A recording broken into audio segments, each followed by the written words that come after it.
Hello friends, मी गेली होती चिंचपोकळीला गणपती बाप्पाचं दर्शन घेण्यासाठी। मी सकाळी लवकर गेलेले तर तिथे मला डोसाचा स्टॉल दिसला। मग मला डोसा खायची इच्छा झालेली।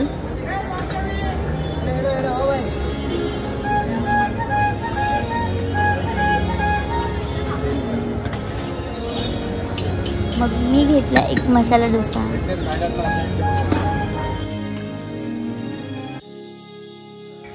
मसाला डोसाची टेस्ट खूप मस्त होती।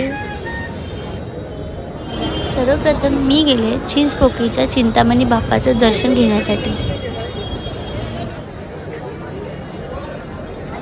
बाप्पाचं दर्शन घेण्यासाठी खूप गर्दी होती आणि खूप मोठी लाईन सुद्धा होती।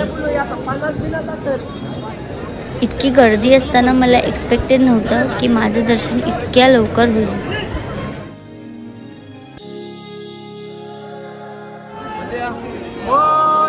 मी ज्या क्षणाची वाट बघत होते शेवटी तो क्षण आला। मी बाप्पाचा चरण स्पर्श करून आशीर्वाद घेतला। माझं दर्शन खूप छान झालं आणि मन एकदम प्रसन्न झालं। आणि तिथून मी थेट गेले लालबागच्या राजाचं दर्शन घेण्यासाठी। राजाच्या मुखदर्शनाची रांग बघून मी खूप शॉक झाले।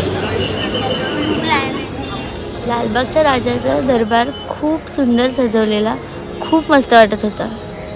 गर्दी इतकी होती की मला वाटलेलं माझं दर्शन होणार नाही।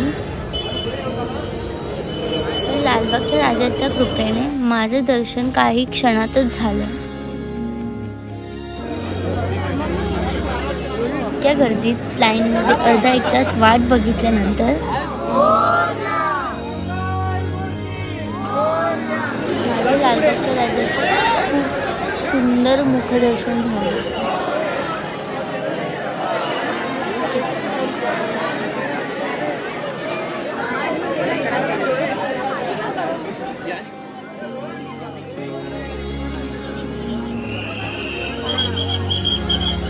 बाप्पाची मूर्ती बघताच असं वाटत होतं बाप्पाला बघतच राहावं।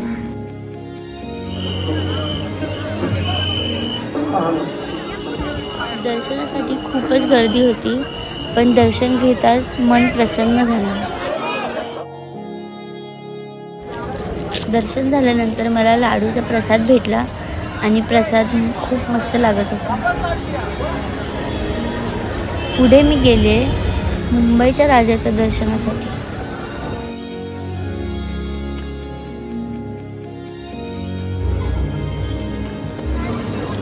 मुंबईच्या राजाची मूर्ती बघून खूप मस्त वाटलं।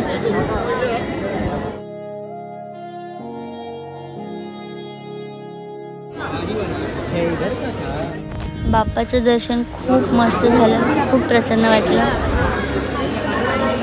या वर्षी मुंबईच्या राजाचं डेकोरेशन श्री महाकालेश्वर ज्योतिर्लिंग मंदिराचं केलेलं।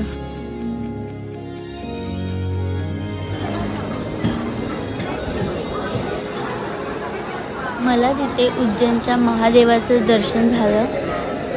दर्शन घेऊन खूप भारी वाटलं। मंदिराचं डेकोरेशन खूपच सुंदर होतं। तिथून पुढे मी गेले काळ्या चौकीच्या महागणपतीचं दर्शन घेण्यासाठी। तिथे सुद्धा थोडीफार लाईन होती। 5-10 मिनिटं लाईनमध्ये उभं राहिल्यानंतर बाप्पाचं दर्शन झालं।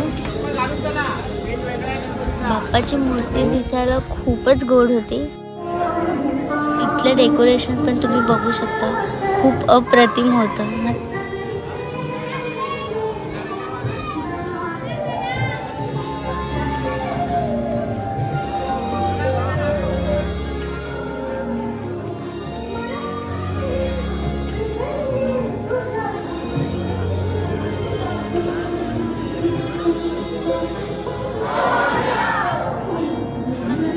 पुढे मी गेले राजा तेजूकायाच्या दर्शनासाठी।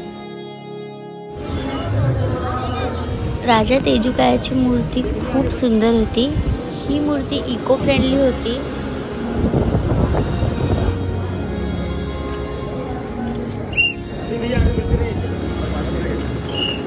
राजा तेजूकायाचं दर्शन घेतल्यानंतर मी पुढे गेले परळच्या राजाचं दर्शन घेण्यासाठी। इथे रात्रीची जत्रा सुद्धा भरते। यावर्षी परळच्या राजाने साक्षात खंडोबाचं रूप धारण केले. परळच्या राजाची मूर्ती खूप उंच होती. खूप सुंदर दर्शन झालं. मन एकदम प्रसन्न झालं. तर तुम्हाला माझा लालबाग गणपती दर्शनाचा व्हिडिओ आवडला असेल तर व्हिडिओला नक्की लाईक करा. तर चला आपण भेटूयात एका नवीन व्हिडिओमध्ये.